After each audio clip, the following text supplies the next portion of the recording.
নবীজি বলছেন সাল্লাল্লাহু আলাইহি ওয়াসাল্লাম, একটা মৃত গাধাকে দেখে বলছেন, সাহাবীরা তোমরা কি কেউ এই গাধাটাকে 1 দিরহামের বিনিময়ে কিনবে?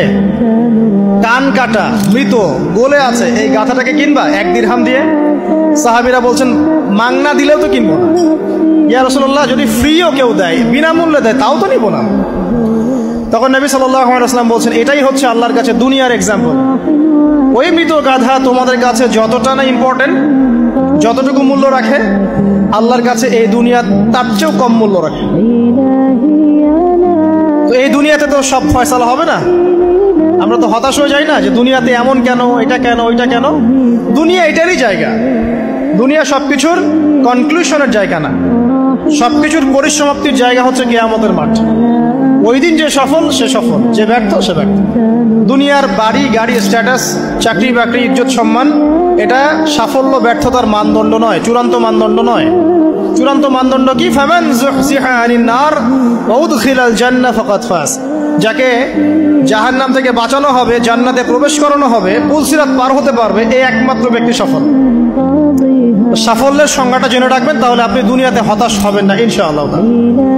এবার কি হলো, যখন আদম আলাইহিস সালাম সমস্ত নাম শিক্ষা দেওয়া সমস্ত নাম বলে দিলেন, এখানে নাম মানে কিন্তু খালি নাম নয়, জ্ঞান বলে দিলেন, তখন আল্লাহ রাব্বুল আলামিন ফেরেশতাদেরকে বললেন, তোমরা সবাই এখন আদমকে সিজদা করো।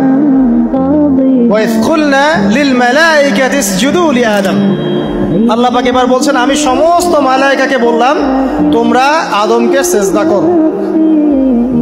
ফাসাজাদু, সবাই সিজদা করলো, ইল্লা ইবলিস, ইবলিস সিজদা করলো না। কেন করলে না? ইবলিসকে বলা হচ্ছে, ইয়া ইবলিস মা মানাকা আল্লা তাসজুদা ইয আমারতুক। তোমাকে কে নিষেধ করলো সিজদা করতে ওই আদমকে, যাকে আমি আদেশ করেছি?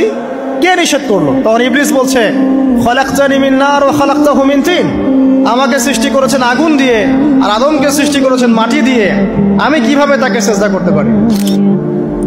ইবলিস বলতে চাইলো যে আপনি যে বলছেন আদমকে সিজদা করো, আদম তো মাটির তৈরি, আমি তো আগুনের তৈরি, তাহলে আপনি ভুল বলছেন। নাউজুবিল্লাহ।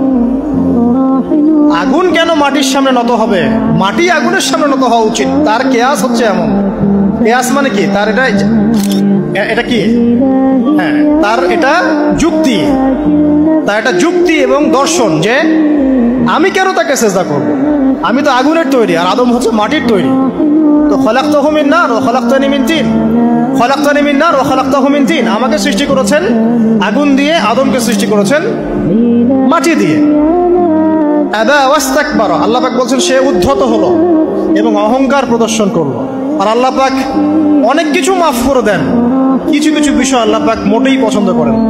তার মধ্যে একটা হচ্ছে অহংকার, তার মধ্যে একটা হচ্ছে শিরক, তার মধ্যে একটা হচ্ছে অন্যের হক নষ্ট করা, তার মধ্যে একটা হচ্ছে আদম সন্তানকে হত্যা করা, তার মধ্যে একটা হচ্ছে বৃদ্ধ বয়সে ব্যভিচার করা, তার মধ্যে একটা হচ্ছে মুরতাদ হয়ে যাওয়া। ওই যে খ্রিস্টান হয়ে যাচ্ছেন না, খালি মরেন তারপর বুঝবেন, খালি মালাকুল মউত আসুক তারপর বুঝবেন।